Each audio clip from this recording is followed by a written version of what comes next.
Oke, shalom Bapak Ibu sekalian, saudara yang mendengarkan rekaman kita kali ini di tempat yang sama di Caruban Revival Center. Saya mau cerita sedikit tentang perjalanan dari persekutuan doa ini, dan tidak terasa nanti Februari 2023 kita sudah melalui 1 tahun persekutuan ini. Dan satu hal yang memang perjalanan yang tidak mudah sebetulnya untuk membuat persekutuan ini, karena di awal kita cuma hanya dihadiri 25 orang. Itu pun terpisah-pisah, jadi kita harus jemput sana jemput sini karena memang kebanyakan tidak dari Caruban, sampai akhirnya bertambah sampai hari ini.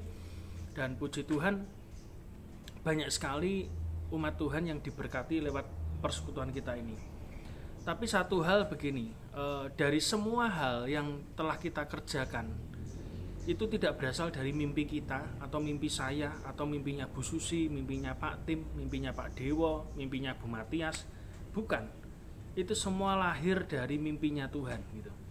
Kita banyak ditinggalkan orang, tapi kita banyak mendapatkan orang yang baru. Karena buat saya dari awal saya sudah berkomitmen bahwa saya hanya taat untuk membuat persekutuan ini asal perintah Tuhan. Karena Tuhan sendiri yang menyuruh bahwa untuk kita memberi makan kepada Ishak, keturunan Ishak. Jadi baik secara jasmani maupun secara rohani, dan itu pun saya kerjakan gitu. Dan tidak mudah memang, karena mengumpulkan orang-orang dari berbagai denominasi gereja, cara berpikir yang berbeda. Dan sampai akhirnya saya mengerti setelah setahun berjalan ini, apa sih hati Tuhan gitu. Saya tidak ingin persekutuan ini menjadi persekutuan pada umumnya yang sudah jalan belasan tahun, puluhan tahun, tapi begitu-begitu saja tidak. Saya betul-betul memastikan bahwa setiap orang yang datang di tempat ini, mereka kenal Tuhan. Bukan kenal saya, bukan kenal orang lain, bukan kenal pendeta, tidak. Di awal-awal persekutuan saya bergumul, bertanya kepada Tuhan, ini arahnya kemana gitu. Dan puji Tuhan memang ada beberapa rekan yang mensupport, terutama dari grup dari teman-teman di Solo dan Surabaya. Mereka hadir di tempat ini, mereka menyampaikan pesan profetik dan lain sebagainya, dan itu seperti membuat lompatan dalam roh saya. Dan itu betul-betul merupakan satu pesan Tuhan yang saya pegang pada waktu itu. Saudara bisa lihat di rekaman YouTube-nya. Dan itu merupakan satu peneguhan yang luar biasa gitu. Apa yang saya kerjakan di tempat ini itu dilihat Tuhan gitu. Bukan dilihat oleh manusia. Dan beberapa poin yang saya sampaikan, yaitu yang pertama, satu hal bahwa persekutuan ini lahir bukan dari akal dan pikiran kita secara manusia. Karena saya menyadari di Caruban sendiri sudah terlalu banyak gereja. Dan mungkin ada beberapa persekutuan, termasuk persekutuan hamba Tuhan gitu. Tetapi kita tidak sedang menambah jumlah persekutuan, tapi kita sedang belajar untuk mengerti hati Tuhan itu apa sih untuk kota ini gitu. Dan yang kedua, ini tidak berbicara tentang pelayanan yang biasa. Ini tidak bicara tentang doktrin satu gereja, tidak. Ini bicara tentang bagaimana gerejanya bisa ngerti hatinya Tuhan. Saya ingin setiap orang yang hadir di tempat ini, siapapun Anda semua, Anda berhak dan boleh melayani. Mimbar ini terbuka untuk siapapun gitu. Anda mau melayani apapun di tempat ini, mau asyir, mau melayani di pesta rakyat, mau melayani singer, worship leader, musik, free. Karena bagi kami, saya belajar juga bahwa Tuhan mengajari tentang apa itu hati Tuhan. Hati Tuhan adalah hati yang tidak pernah menolak orang-orang atau anak-anak Tuhan yang pengen melayani Bapaknya dengan alasan apapun. Saya tidak peduli latar belakang Anda, saya tidak peduli dosa-dosa yang sudah saudara lakukan, tetapi asal kamu punya kerinduan, punya hati, silahkan datang. Itulah yang membedakan kita dengan gereja. Mungkin di gereja ada sistem scoring ketika kita jatuh dalam dosa, tapi di tempat ini saya tidak ingin, karena memang ini bukan gereja, saya membuka kesempatan luas sesuai dengan yang Tuhan taruh dalam hati saya. Biarkan anak-anak itu datang padaku. Itu perintah Tuhan. Jadi biarkan mereka datang, mereka melayani. Siapa sih di sini yang tidak pernah melakukan dosa? Bedanya adalah kalau mereka kadang dosanya terlihat, tapi kita para pemimpin rohani pinter sekali menyembunyikan dosa. Yang kelihatannya kita ini masih suci gitu. Tapi saya belajar mengerti hati Tuhan. Asalkan mereka punya kerinduan, biarkan mereka datang padaku, jangan dihalang-halangi. Kita harusnya jadi Yesus yang membuka tangan untuk anak-anak Tuhan datang kepada Tuhan.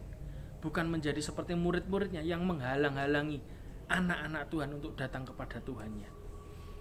Dan yang ketiga yang saya mau bagikan juga tentang persekutuan di tempat ini yang sudah berjalan hampir 1 tahun. Saya ingin mengajari beberapa jemaat Tuhan yang hadir di tempat ini, gereja Tuhan. Beberapa hari terakhir ini terjadi lompatan rohani yang luar biasa.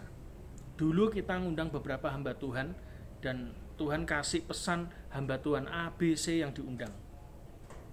Tetapi beberapa waktu ini, termasuk nanti masuk 2023 sudah masuk ini, kita dikejutkan oleh keajaiban Tuhan. Bagaimana nabi-nabi dunia itu dibawa Tuhan dari berbagai bangsa, berbagai benua, datang di tempat ini menyampaikan pesan Tuhan. Itu saya tidak pernah mikir sebelumnya.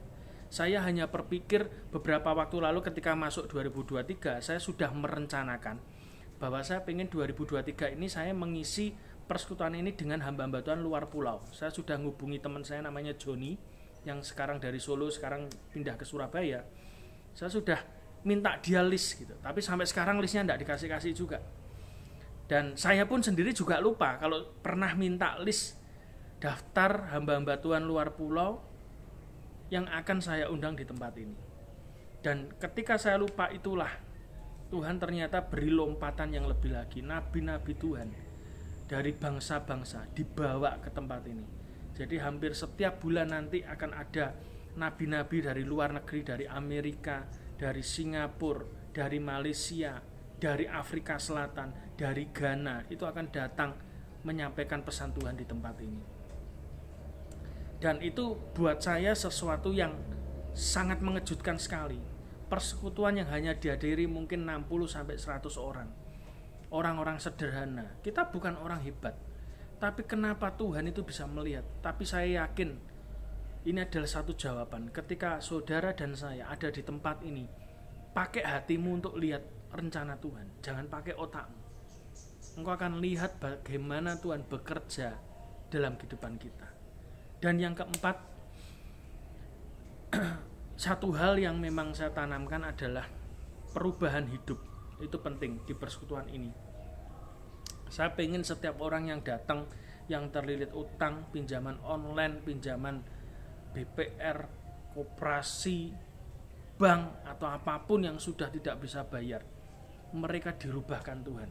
Karena memang visi pertama ketika saya bikin persekutuan ini, saya mendapatkan dari Ulangan 15 ayat 4. Maka tidak akan ada orang miskin di antaramu. Dan saya tahu bahwa Tuhan ingin anak-anaknya yang hadir di tempat ini mendapatkan kemakmuran yang luar biasa, mendapatkan kemuliaan Tuhan.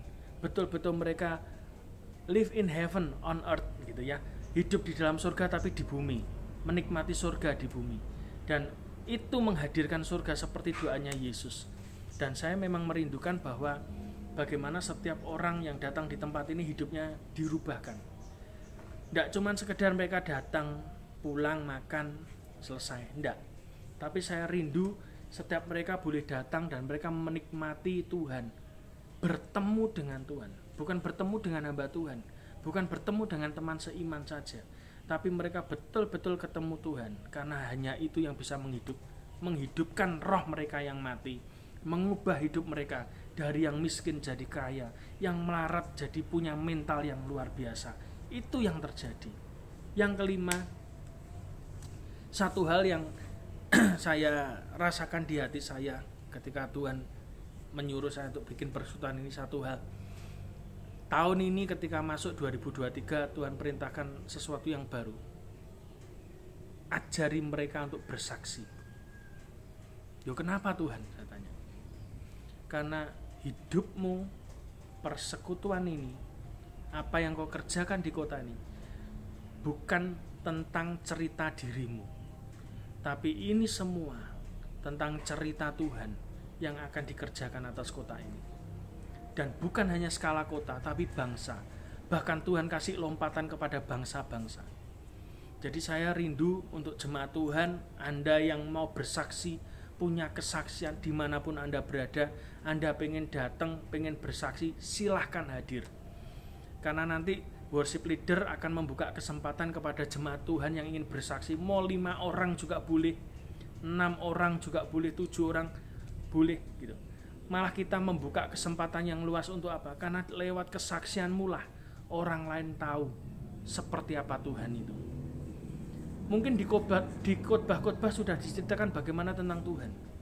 Tapi saya percaya satu hal, lewat kesaksian itulah maka orang-orang akan tahu Tuhan secara real. Bagaimana pertolongan Tuhan, bagaimana cara Tuhan, bagaimana kasih Tuhan mengubah kehidupan manusia.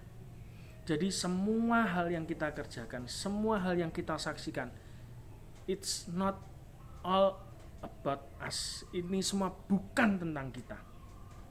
Ini semua bukan tentang kita. Tapi ini semua tentang cerita Tuhan. Dan saya merindukan cerita Tuhan ini akan berlangsung terus.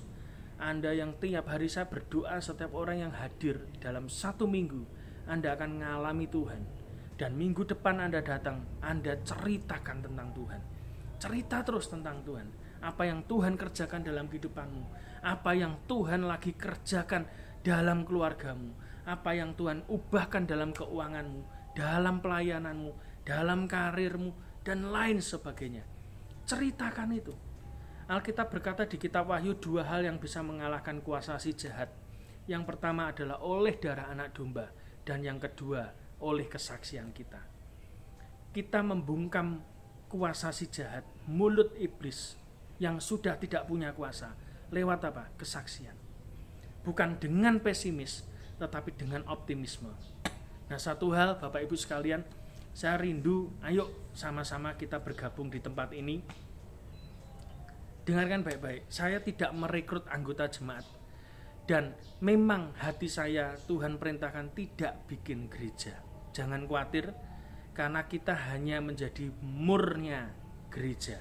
Seperti kursi, kalau ada mur, ya itu tujuannya cuma satu, untuk mengencangkan supaya tidak kendu, supaya besi satu dengan yang lain bisa terkait dengan baik, supaya kursinya tidak goyang. Itu adalah fungsi dan panggilan kita. Kursi tetap bagiannya gereja, kita hanya bagian kecil yang tidak terlihat, tapi kita ingin yang kecil ini menguatkan yang besar. Percayalah, jemaat Anda akan pulang ke rumah masing-masing, ke gereja masing-masing, karena di tempat kita tidak buka persembahan untuk persekutuan ini, tapi kita belajar untuk saling memperlengkapi satu dengan yang lain. Jadi jangan khawatir.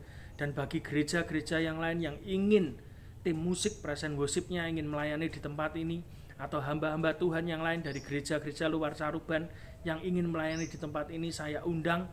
Kalau memang kau digerakkan Tuhan, hubungi saya di nomor di bawah ini. Dan satu hal, kita akan sharing, kita akan samakan visi, karena saya percaya bangsa ini tidak cukup dikerjakan oleh satu orang. Bangsa ini dikerjakan oleh banyak orang, yaitu gereja tubuh Kristus. Dan bukan itu saja, dunia pun dimenangkan bukan hanya oleh satu bangsa, tapi banyak bangsa. Kita adalah keluarga Tuhan. Dan satu hal yang saya tangkap ketika saya berhubungan dengan kelompok di Solo, yang saya tangkap dari hati Tuhan adalah we are family. Itu yang kita terapkan. Tidak ada no judgment di tempat ini, tidak ada penghakiman di tempat ini. Setiap orang boleh datang, setiap orang boleh melayani, apapun latar belakangmu, apapun warna kulitmu, apapun penampilanmu, bahkan engkau hidupmu hancur seperti apapun. Kalau engkau ingin melayani Tuhan, welcome, selamat datang. Saya akan membuka kesempatan, tidak melihat mata belakangmu. Asal engkau cinta Tuhan, engkau boleh melayani Bapakmu sendiri. Sejelek-jeleknya anak, Bapak tidak akan pernah mencoret dia dari keluarga. Dia akan menerima dia. Karena yang saya tangkap adalah kisah anak yang hilang. Sehilang-hilangnya anakmu, sejelek-jeleknya anakmu, sebrengseknya anakmu, kalau dia mau pulang, Bapak itu tidak pernah menolak. Dan saya pun yang ada di persekutuan ini bersama teman-teman yang lain, rekan-rekan hamba Tuhan yang lain, kami tidak menolak siapapun untuk melayani di tempat ini. Silahkan, Anda boleh pakai tempat ini, Anda gunakan tempat ini untuk membawa orang bertemu dengan Tuhan. Karena persekutuan ini bukan persekutuan doa biasa, tapi persekutuan ini adalah bagian kecil dari cerita Tuhan yang besar yang akan dikerjakan bukan hanya di Caruban, bukan hanya di Indonesia, tapi juga kepada bangsa-bangsa. Tuhan Yesus memberkati.